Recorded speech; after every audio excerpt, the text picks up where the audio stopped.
Welcome to the webinar. You have entered as an organizer and may now speak to any other organizers or panelists. Hi, good morning, everyone. Thank you for waiting. We shall start the webinar now. So this is Richard speaking. As you can see on the screen, we have quite a number of results to go through, plus our monthly Singapore coal sector report. Okay, this is our disclaimer. Please read it. We will skip first and come back to the banks later. Now we'll start with Namly Press Metal first. So they announced their results last Friday after market hours, and we have published the report this morning. So we maintain buy, target price unchanged, 56 cents. Our dividend forecast for the full year also unchanged, 2.5 cents. Take note that they only pay dividend once a year at the end of the year after the full year results. The 2.5 cents dividend will give you a 6.8% yield based on last close price on Friday of 37 cents. So look at the table. We are showing the first half results year on year. So you can see revenue grew strongly, almost 28%. This is due to higher revenue from aluminium segment. Next, we'll move on to the profit before tax. So you can see profit before tax only grew 4.9%. That was a lower margin of 8.6% compared to 10.5% a year ago. And then further erosion came from a high effective tax rate of 25.2% in the first half of this year compared to 23.7% in the first half of last year. So to sum up the results, what happened is there was higher revenue driven by aluminium segment, but most of it was eroded by foreign exchange derivatives and the higher tax rate. So the aluminium segment that recorded higher revenue came from the aluminium frames for container refrigeration units. So this was guided by management over the last 2 quarters where they're expecting strong sales of this core product. Also, we want to highlight that the revenue growth has been consistent in both quarters, meaning Q1 and Q2. So Q1, there was 27.8% year-on-year growth, and then in second quarter of FY18, the revenue also grew 27.4%. So this 27.6% for the first half year, what I'm trying to explain is that it was consistent in the first and second quarter. However, this first half year, there was a net foreign exchange loss and derivative fair value adjustment loss. This in contrast to last year where there was a foreign exchange gain and the derivative fair value adjustment gain. All in all, the company still has a clean balance sheet with a cash hoard. So the net cash is total cash minus total liabilities. Net cash of 41.1 million. This is about 46% of the market capitalization of about 91 million. The net current asset value, which is total current assets minus total liabilities, is 37.7 cents per share. Current price is 37 cents, so that shows you that there should be limited downside risk that's protected by the balance sheet and the cash hoard. Outlook for the company is stable. Their key aluminum product continues to drive growth. However, we do see uncertainties in global developments over trade tariffs, so this could impact their aluminum frames for the container refrigeration units. A bit closer to home, we see catalysts for the stock coming from contract wins for their building products business. This is their aluminium cladding, as well as things like aluminium railings. So as you know, there's a ramp up in infrastructure projects in these next few years, and then down the road, the current collective sales activity can have some benefit for Namli down the road, at a later stage during the final stages of construction of new residential units. So now we'll move on to Te Hong, who will talk about CapitaLand and Chip Eng Seng.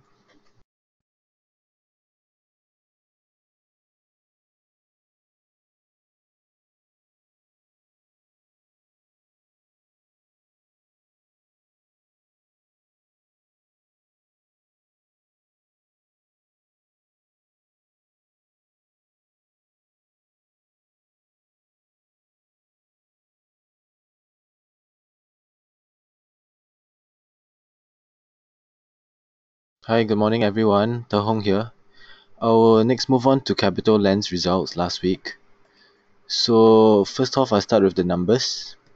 If you look at gross revenue and finance costs, you see that there's a big jump, but the big jump is because of the fact that they actually consolidated the revenues from CMT, CRCT, and RCST because of this increased shareholdings in these three REITs and trusts, because as you know, every year they collect management fees in units, and then so their shareholding in these REITs will actually grow across the years. So they've reached a point in time where they actually determine that they do have sufficient or significant influence to actually consolidate these numbers into the top line. So I think other than that, if you look at total PATMI, is down, but it's down as a result of the fact that in 1Q17 there was actually the sale of this entire project in the Nassim, this bulk sale of the Nassim to the Wee family, if you can recall. So that actually contributed a gain of 161 million. If you exclude that gain, operating PATMI is actually up 24% in 1Q18. Okay, on the operating front, so we do know that for CapitaLand, our thesis has always been the fact that they have been building up quality recurring income over the years.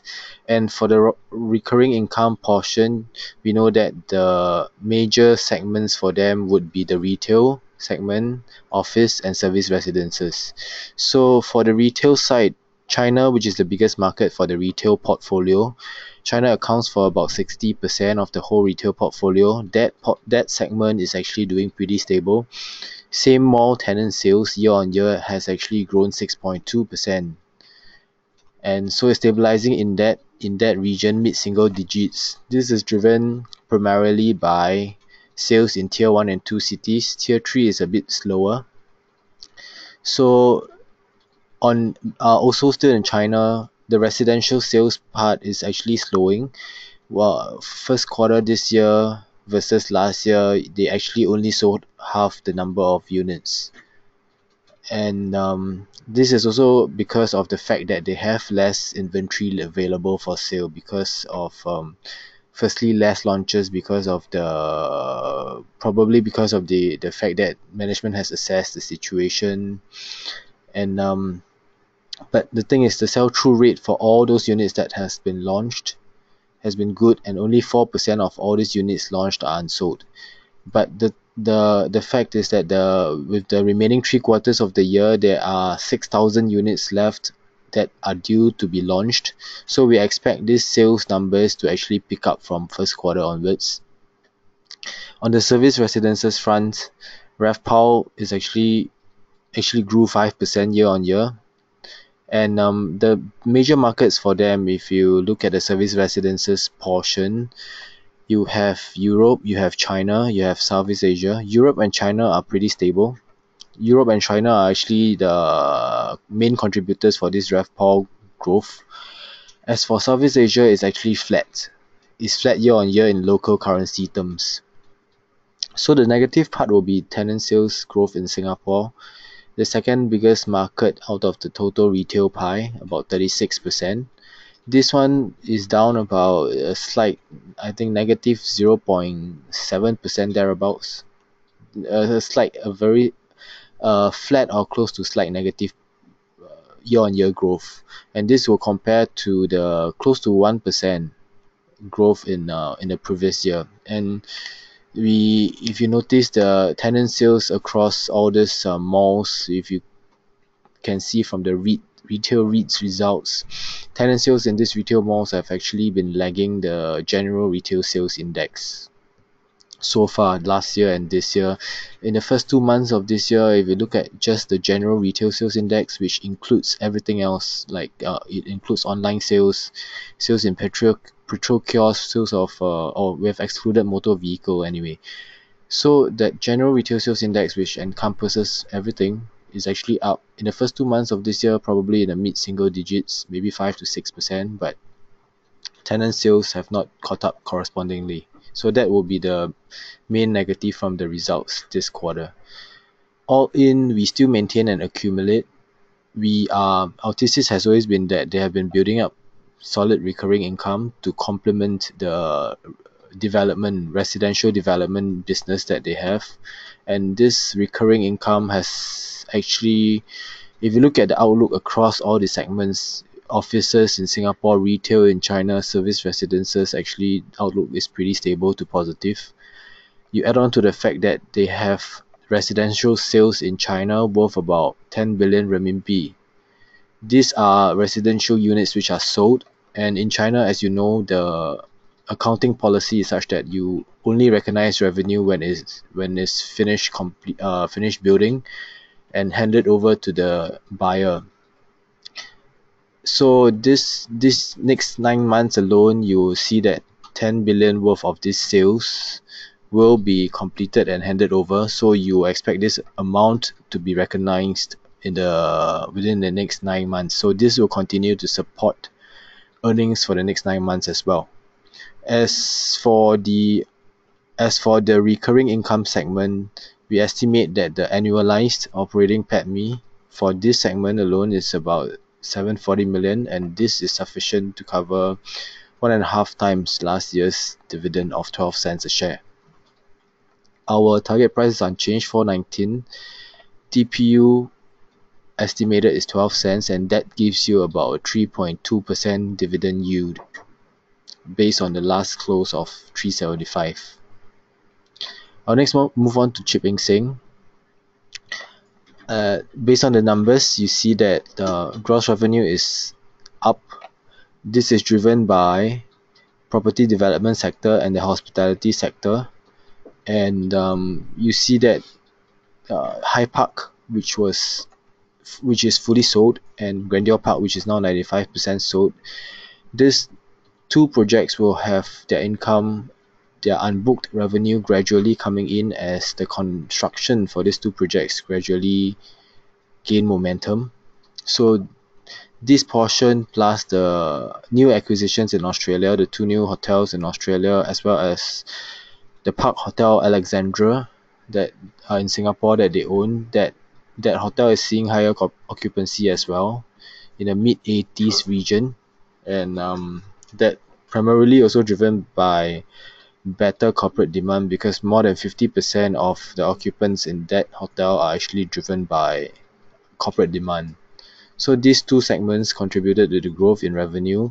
Construction, as we know, has been sluggish, but the good thing is that the HDB contract that they won in the first quarter of this year has added to the order book, and the order book currently stands at about 525 million, up from 400 million previously.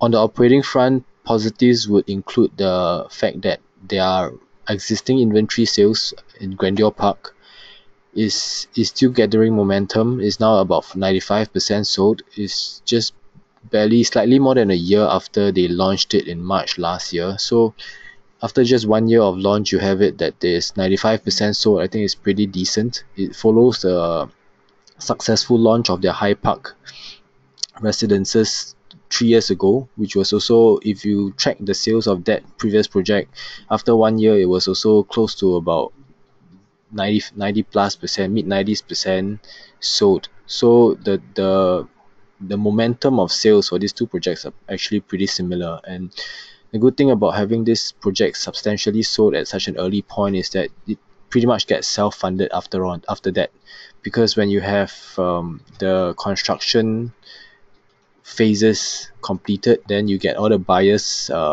money coming in, and then that will just feed on to the construction cost going forward. So that will actually mean that for the company, this project will just be pretty much a self-funded vehicle from now on.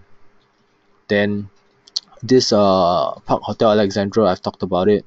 Occupancy rates for the group's hotel assets across all the geographic regions. Management's expectation is for occupancy rates to stay stable for all these hotels. Negatives would be that if you look at this, PATMI is down 13%. Two reasons: because number one, higher income tax, because there was higher taxable income from Australia. Number two is because there is an increase in admin costs because there was, number one, FX losses, and number two, higher depreciation because of the higher amount of hospitality assets that they are carrying. So that is one negative. The second negative is that, if you can recall, they have this South Melbourne residential project. This site was acquired in 2016. So the original launch date for this site was for 2017, but last year it was postponed because of the soft market conditions, because of the tightening measures in the residential market. So that has been postponed to second quarter this year. But now that the markets and the conditions in Melbourne is still soft, the second quarter of this year is still going to be further pushed back. And for Chip and Seng, we maintain a buy. Our target price is unchanged. We think that the earnings for these 2 years actually will be supported by the progressive recognition of close to 200 million of unbooked development profits. These are profits, not revenue. These are profits from High Park and Grandeur Park, because both High Park is 100% sold, Grandeur Park, as we said, is 95% sold. So all this unbooked revenue will gradually come in when construction gathers momentum. And we also have that in third quarter of this year, the Woodleigh site. Recall that Chip and Seng actually won this site in July last year. So the launch is slated for third quarter of this year. We estimate the GDV to be about 720 million based on a 60% stake. So any healthy take-up rates for this site will be a share price catalyst as well, because if you remember, they acquired this site in July. July was in the midst of all the en-bloc momentum that was gathering pace. So I would say it is still coming in at the starting phase, and not so much towards the end phases of all these en-bloc launches, because so far we have seen this year major launches include only maybe CDL's Tapestry. End of this month we will have Serangoon View, the en-bloc from Serangoon View. So you see that a lot of these en-bloc sites and takeovers actually have not been launched yet. So the launch in third quarter for this Woodleigh site would come at the starting phase of a lot of these launches, and so it should still be able to capture quite a lot of demand on the ground. And our target price will translate to a price to NAV of 0.595 times. If you're talking about price to RNAV, then our target price is pegged to a 40% discount. And based on the last dividend of 4 cents, you are actually looking at dividend yield of about 4.3 cents, slightly lower than the REITs would pay you, but I think decent enough for you to be paid 4.3% to wait as they monetize more of their existing assets and as we wait for the narrowing of the discount to the RNAV. With that, I'll pass on to Linson for the other consumer results.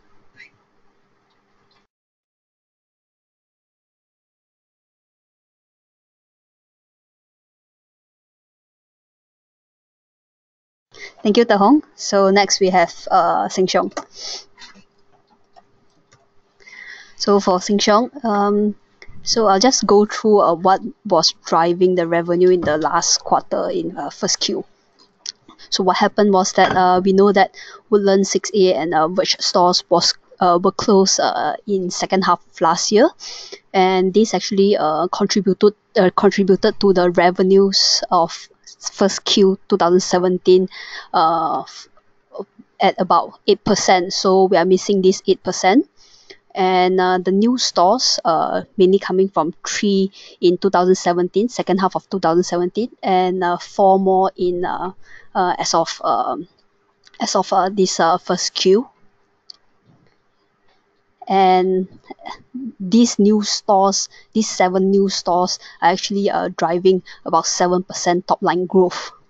And if we look at the same store sales growth, it actually contributes to about 6% growth, which is better than what we have expected, and it's actually a big surprise to us, as we have expected that in this entire top line overall, considering the contribution from new stores as well as the same store sales growth, would just break even the loss from these 2 large stores. On a better note, or probably it would just be a very low single digit growth. Nonetheless, we are seeing a 5.1% growth coming from the top line. And of course, management actually attributed this growth to better consumer sentiment this quarter, and entering into the rest of 2018 as well. They also noted that something that's interesting was that after the closure of these 2 large stores, they've seen more footfall coming into the neighboring stores where these 2 stores were at. So we attributed this to a strong brand of Siong and customer loyalty. Nonetheless, we are also seeing the first contribution for the Kunming store, their first China flagship store. So it contributed about 1% to the top line. Nonetheless, it's still currently at an operating loss of 0.1 million, which is rather insignificant if you look at the total EBIT line. And if you move on to the gross margin line, we have seen margin continuously improving for Siong. And even more surprisingly, this is a very strong first 1Q gross margin, which is at about 26.2%.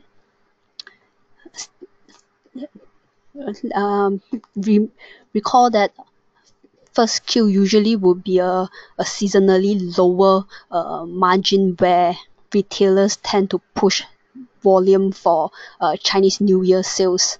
And surprisingly, this year, if you compare to 1Q17, it actually grew 1 percentage point. This also mainly come from a better input prices, as well as a better sales mix, where we are seeing a higher fresh product sales in this quarter. And moving on, the only negative thing that we would like to highlight for this quarterly result would be the higher operating expenditures, where we are seeing a higher staff cost. This is because if you compare year-on-year basis, last year they did not have any new stores open, but for this year they had about 4 stores being opened in the first Q. hence the higher operating expenditure. Nonetheless, overall, we are still positive on the outlook, mainly driven by a better consumer sentiment, as well as the contribution from these contribution from the seven new stores, as well as 2 more that's upcoming for second quarter. And also, not to discount that there's any potential new stores that will be up for bidding in the coming quarters. And if you check online, there are actually 9 new stores that will be up for bidding. So with that, we downgraded to accumulate this because of the recent share price action, and with the unchanged target price of $1.13. Next, we have Raffles. So as the title mentioned, we see some signs of a stronger pulse coming from the healthcare industry in Singapore. So what happened was that the top line is actually driven mainly by the higher local patient volume. So this is actually in line with the entire Singapore industry as well. And as we see that in segment basis, the clinic size actually contributed about 7% growth to the top line, while the hospital about 4% growth. So the clinic is actually benefiting from the MOH contracts that it has recently won, and also while its a hospital is benefiting from the expanded capacity, as we have seen in the Raffles Hospital extension in Bugis. So we believe that this momentum should continue in the coming quarters for 2018. And similar to Siong, one of the negative point that we'd like to point out is that higher operating expenses as well. As you know, they are currently ramping up their Raffles Hospital extension, their China hospitals, which is the Chongqing site, that's going to open by end of this year. And we believe that they would go into more aggressive recruitment drive in third Q to prepare for the smooth opening in the fourth Q this year for their Chongqing site. And similarly for their Shanghai site, which will be open in fourth Q 19. So in the third Q this year and next year, it's likely to see that there will be a greater margin squeeze coming from a higher staff cost. Nonetheless, we like the stock because of its medium to long-term growth. Understand that there will be margin pressures coming from a higher staff cost as well as startup costs, mainly from its 2 new Chinese hospitals. But do note that this is going to be their future earnings driver. Notwithstanding that, we believe that the new Raffles Hospital extension should be able to support this or offset the higher costs that's coming in near to medium term. So with that, we maintain our accumulate call with an unchanged target price of $1.32. Next, I'll pass on the presentation to Guangzi, who will talk about Singapore Coal.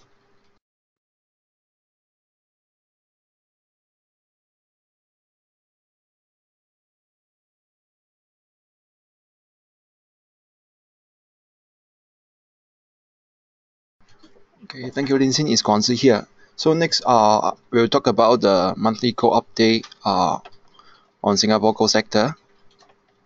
So this is the update for April. So what's the news? So in China, on 16 April, the government in China reimposed a new round of restriction on coal imports, but these restrictions are mainly imposed at the southern and eastern small ports.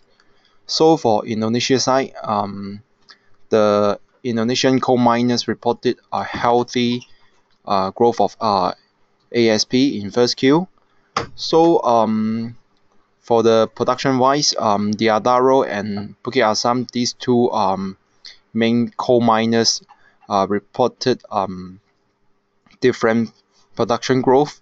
For Adaro, its production dropped moderately by 8% year on year in first Q. As for Bukit Asam, the production reported a big jump of 18% year on year.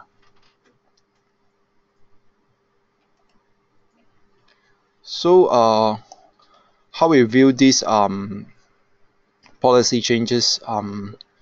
So we think that the China's new round of restriction is sort of cooling measures that is seasonal. So in retrospect, the initiation of this ban on imported coal was in July last year. However, in early this year, the big four power generators urged to loosen the control on imported coal as the domestic demand for coal surged, but the domestic production or the domestic miners cannot catch up with the demand. So they heavily rely on the imported coal from Australia as well as from Indonesia. So in February, the NDRC, the authorities relented, and they gradually loosen the control of these imported coals. So from here we can obviously see that these restrictions are seasonal, as we know that from April to June, these 3 months will be the slack season for coal sector in China. That's why at this point of time, the authority want to rechannel the profits from overseas market back to the domestic miners. So we expect that the demand for coal will come back during summer season, which will start from July to September. So all in all, we think that China still relies on the imported coal to fill the demand gap. The next is the price correction. As I mentioned before, during the slack season, the demand for coal will drop a little bit. So that's why we will see that the coal price slightly drop in April. But we think that this price correction is healthy.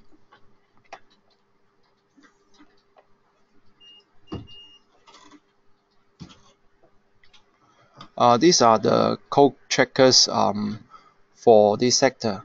So as you can see that the domestic production in China dropped a little bit. That's why during the winter season, the imported coal demand surge. You can see the growth here. So for the coal prices, April was the first time we see the price correction ever since July 17, because all the way the coal prices has been growing for consecutive 6 or 7 months. So right now, for the domestic coal prices in China, the Qinhuangdao 5005 gut FOB spot price dropped back to the moderate zone. That's why we expect the authority won't intervene the coal market substantially. Because the upcoming months are the slack season in China, so we can see that the port coal inventory started to pile up since March. So this is our updates for the coal sector. So any questions for today's webinar?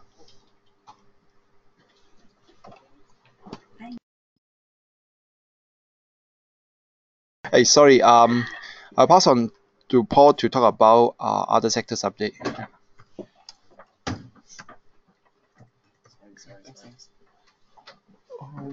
It's on, right? Yeah. Okay. Just to run through three results. Sorry, I was on a OCBC call. So, anyway, this is Paul here. Just to DBS results. I think the key highlight here for us was the net interest income. It was up 16%.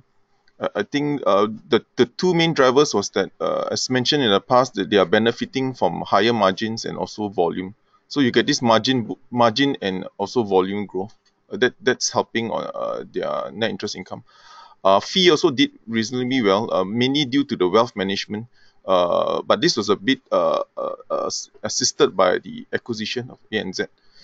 Okay. The other thing, there was some mixed movement on trading income, but we'll discuss it later.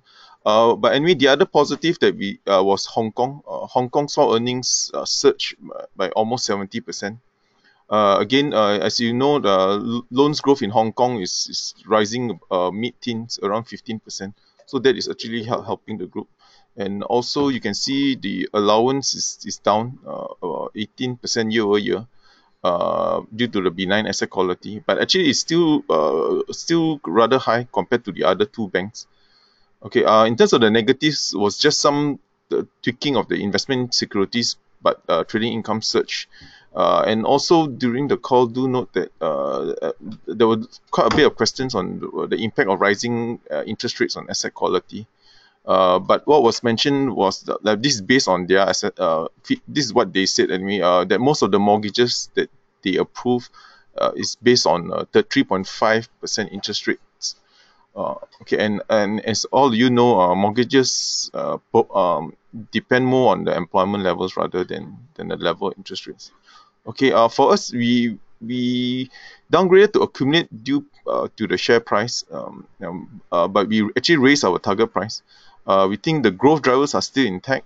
Like mentioned earlier, there's still very strong volume growth in the business, led by Hong Kong. And then you not need to get volume growth, you also get margin expansion as interest rates continue to creep up. Provisions are normalizing, and also you got this strong structural growth in wealth management. Okay. Okay, the last point basically just tells you that when you have growth driven by net interest income, it is more sustainable. As you all know, other income can be a bit volatile. Okay, I'll move on to the next part. This is just to show you some of the how their guidance compared to our forecast. We are generally more or less in line with either the first quarter performance momentum or the guidance given by them. This is our target price. The only thing that we moved was actually the terminal growth rates. Okay, just some highlights. Again, as you know, in the revenue line, there's also this is the net fees and commission part. Again, wealth management was the biggest mover, and of course, brokerage. And also on the other interest income part, there was this difference in swing. There was a trading income rose, but this line, net income on fixed financial investments, came off. I think there was some reclassification. They're not recognizing debt securities on this line. Okay, so I'll move on to the last part, just some sense of where the loans growth came. A lot of it came, as you can see from this part, a lot of it came from housing loans and also building and construction, which is ultimately loans to developers. And the other part of the loans was, curiously, this item called financial and investment holding company. This is essentially property funds, i.e., I guess your REITs. And in terms of the source of the loans growth, it actually came from Sing dollar, which is a bit surprising because the system loans only grew about 5%. And also, like mentioned earlier, Hong Kong did very well in terms of loans growth. Okay, I'll move on to UOB. For UOB, the highlight is actually the dividends. I think, okay, if you look at the results, firstly, what did well, as you know, there was a drop in allowances of almost 60%. Most of the line items did well, except the trading income here. As you can see, it declined by 1/3, but this is a rather volatile item. But we were actually most important is that the most sustainable net interest income grew almost 13%. Loans was a bit softer than the other bank, DBS, but the margins picked up for it. As you can see, the positive for the results, net interest margins were almost 5-year highs. And also wealth fee income also did very well. I mean 18%, driven by wealth management again and also fund management. The big one is actually we do expect some jump in interim dividend, which is you can assume is 100% there'll be an increase in dividends. What is the level? Of course, no one really knows. Because the reason why there's an increase is that their CET1, which is the capital, is 14.9, whereas I think their comfort level is about 13. So you got this big delta, almost 1.9% difference that they could actually pay out. Okay, the negative was loans growth was a bit softer. As you can see, DBS had 9 versus their 5. And the other, curiously for UOB, the staff cost actually rose much faster than the revenue. So that was the big negative for us. Okay, we in terms of we still positive on the banks. I think dividends will be a big play on this stock. But the issue is that they don't have Hong Kong as a good revenue driver. We again downgraded to accumulate due to price performance, but we actually rose our target price. Okay, just some highlights of certain parts of the business. Again, they do give some guidance, like high single digit for growth. They are behind the track on loans. And I think we are generally in line with more or less their forecast. Of course, you can see this is the reason why there's going to be a big special dividend, because they're just carrying too much capital. We can expect some improvement in some rise in the interim dividend. And also ours is a bit higher than theirs because we have not assumed any special dividend. Again, we move a bit on the terminal growth rate for our target price. In terms of the component, the big one that grew was the wealth management and loan related fees. Actually quite surprising, wealth management did very well considering that they have not actually made many acquisitions. Most of the wealth management growth is purely organic. And the one that hurt the results, which as you know is really volatile, is due to the trading income. Okay, in terms of loans, again, theirs was a bit different. The big bulk of the loans, as you know, UOB is more a SME bank, so a large part of the loans grew from the manufacturing part, and also financial institution, which was actually, like mentioned here, property funds. Singapore was the weak part, according to them anyway. They said that they are trying not to focus much on Singapore loans growth because of the aggressive pricing, and they are targeting more on trade finance loans, which is around this part here. Yeah. Okay, move on. That's the last one on our results before we take questions is micro mechanics. Again, we totally healthy growth against aggressive expectations because I think we were a bit too bullish on our forecast. But anyway, they did grow revenues about 13%. But the problem is that we were trending around 20%. How we got this 20 was we were using the semiconductor sales. But as you know, semiconductor sales is affected by pricing. So the pricing for them was not as aggressive as we had expected. And that's why the gross margins also came down. Cost margins came down from, these are probably about 55%. Again, these are attractive margins, but again, probably below a year ago. It's because they're actually expanding capacity. Capex is actually doubling. They're doubling their capacity in terms of capex at least, and also increasing their production headcount. So that kind of hurt gross margins. But what were the positive was that in their results in revenue, there's always this revenue to US, and US is encompasses selling tools to front end, and front end will be very positive for them because it allows them to expect a move away from the back end. As you know now, they are more into the back end test and assembly, whereas if you go more into the front end, the actual actual production of the chip itself, that has better margins, and this will create another source of growth for them, and not only just on the back end. The negative, again, there was some hit on the gross margins. Okay, we upgraded it to a buy, although we lowered our target price. But we think that this is a good stock for a low beta proxy, because they are dependent more on the volumes rather than price fluctuations of semiconductor sales. And more important is that the majority of the revenue is the recurrent consumables. As you know, consumables comes from wear and tear, and you always need to reorder and replace. So that is the biggest source of growth, and which is the less volatile part. And what we say is circular growth. As you know, semiconductor has now expanded to many more growth drivers, not only just on your smartphone, but as you have consumer products, your smart speakers, land flash, and lightning and auto.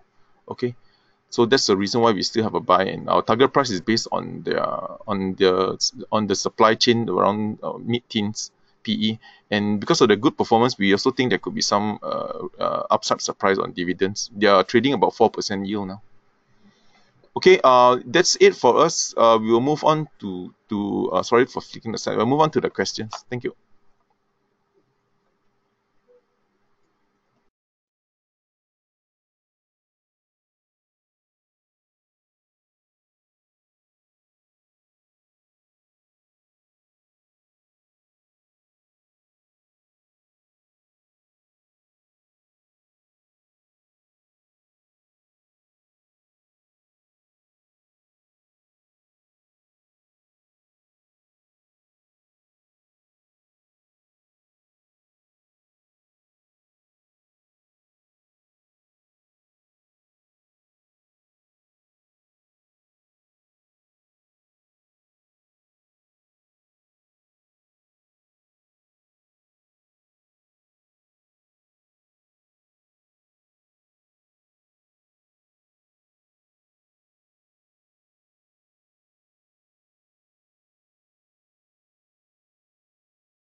Yeah. Okay. Just some questions. What are the top two local banks one should buy within the next 6 months based on the management future profit or guidance? I think the bank that has the I think for next 6 months will probably be DBS and UOB. I think for DBS, I think the earnings momentum is very strong. As mentioned earlier, one is driven by loans growth and expansion in margins. These things can sustain and don't really drop off that immediately. So in terms of earnings momentum will be DBS but then the other will be UOB. UOB is mainly because you are going to get this bump up in dividends, so that should help sustain the share price. So these are probably the top two in terms of the next 6 months.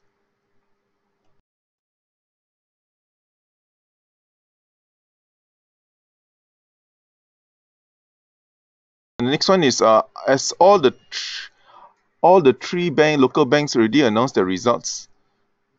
Oh, sorry. Yeah. OCBC just released the results. There's a conference call live now. That's why. So I'm running up and down to answer this question. Okay, but anyway, a quick one. I guess you guys want to know about OCBC. OCBC probably was a bit below expectations because the difference for OCBC is always that they do a lot of mark to market. Because of the insurance business, there's always this mark to market on the equity. So this time around, the numbers was a bit more softer, at least the headline numbers was because there were weaker equity earnings. But if you take away that, actually they did just as well, just as much as the other banks. But the difference for them with DBS, as you know, Hong Kong is good to have a Hong Kong bank now. But the difference for them is that OCBC doesn't have a high CASA. It's not like DBS has very strong. At least even their Hong Kong bank has very strong CASA. So in terms of rising interest rates, DBS gets a bigger earnings improvement compared to OCBC. Okay. Sorry, I just answered the other one. Looking at the explanation for micromechanics, is UMS also practicing this move away from smartphones? How is UMS practice and strategy now? Sorry, I don't really cover UMS, but UMS is on the front It's more on the front end for applied materials. This I think is this process called wafer disposition. Very hard to narrow down whether they are in one specific sector or not. Most times they are across the board. It could be smartphones, could be you could also just guess probably like 20-30% is smartphones, because this is just based on industry numbers. When it comes to all this, it's very hard to narrow down. Even the company themselves may not actually know where these chips finally end up with, because they are doing the equipment, uh, and the equipment is used by another customer. So they are two customers away from the actual end user. So they themselves may not actually know where these chips go. So you can assume that UMS is just a broad base across the whole sector rather than any specific smartphones or so forth.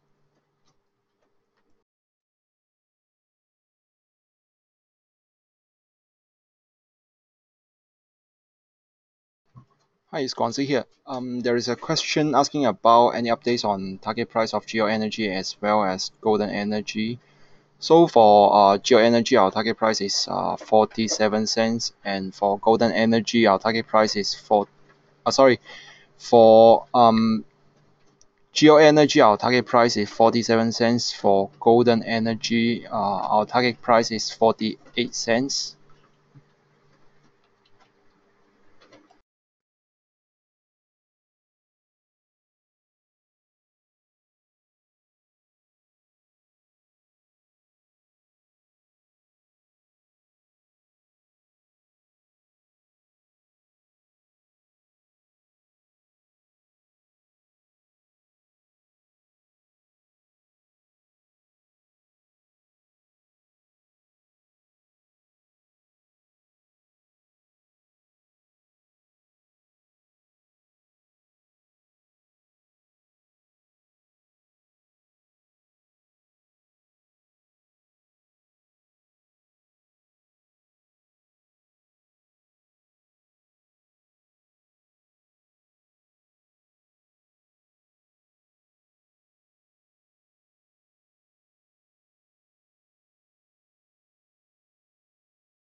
Hi, there's a question on Valuetronics. So for Valuetronics, we don't have a coverage yet, but their auto segment still looks strong.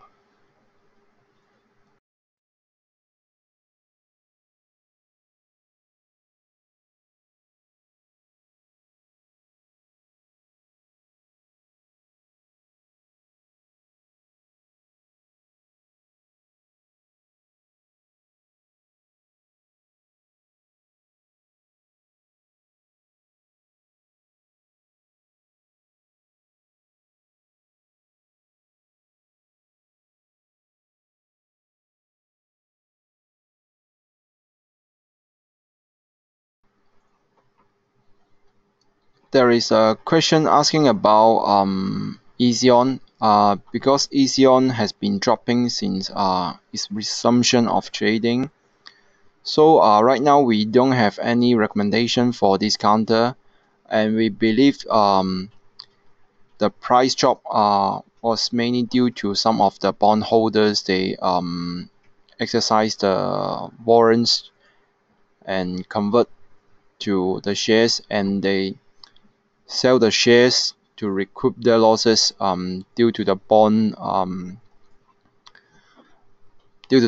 losses.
Hi, it's Guangzi here.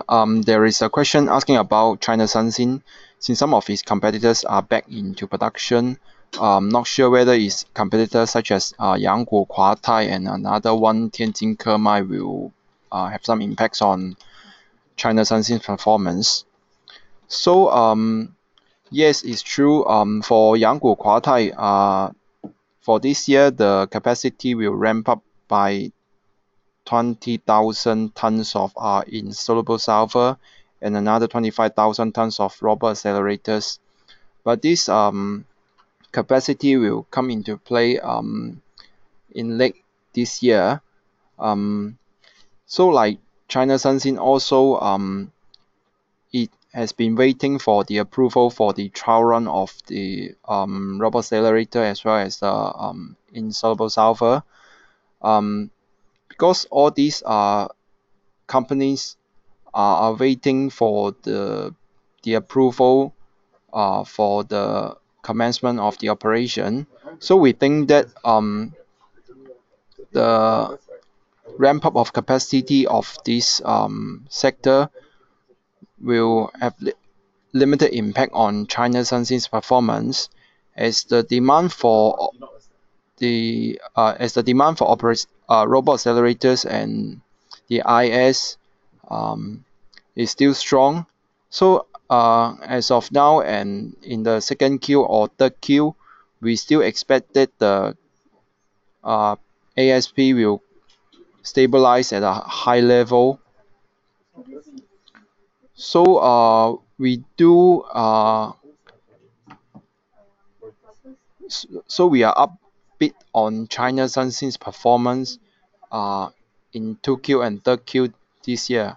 So for 4Q, we think that the ASP for this product mix will come down a bit as all these competitors capacity will gradually come into play in the market.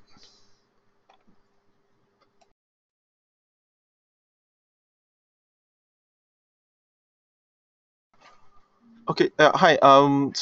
Yeah. Sorry. There's quite a number of questions. Yeah. Sorry. From the data, this one micromechanics from the data analytics is 250 and just presented is 230, which is correct. Yeah. Thanks for highlighting it to us. 230 is actually ours. I think that 250 from data analytics that you see on poems, that is probably linked to Reuters. So we need to check that out. Why they didn't have not updated. That's supposed to be the consensus target, but the consensus is only one, so that's me. So anyway, we'll just try to figure it out. Okay, there's another question, and can you give us some directions as the tech sector are actively traded? Okay, this is a bit of a tough one. I think in general, the text we don't really cover, but I can just give you some flavor because I think the tech sector is still fine, but I think those that are linked to the smartphones, that is really that is damaged quite pretty drastically. I think that one is totally a bit of a night and day there. So I think like someone like Hype, that one is been hit pretty hard because the customer price down. The rest, the growth has obviously peaked, but they still have a lot of very good programs. Like someone like maybe like Valuetronics or even Memtech. All these guys have very good customer programs. So now the market will become more selective and not just broad-based, broad brush buying any stock. I think, as you know, very important now is you have to ask each of these tech stocks what are the new programs, i.e., the new products or new customers that they are having. So that's going to be the key differentiator. But in general, based on some of the visits that we make, some of them are still fine. Just that everyone have to scale back their expectations.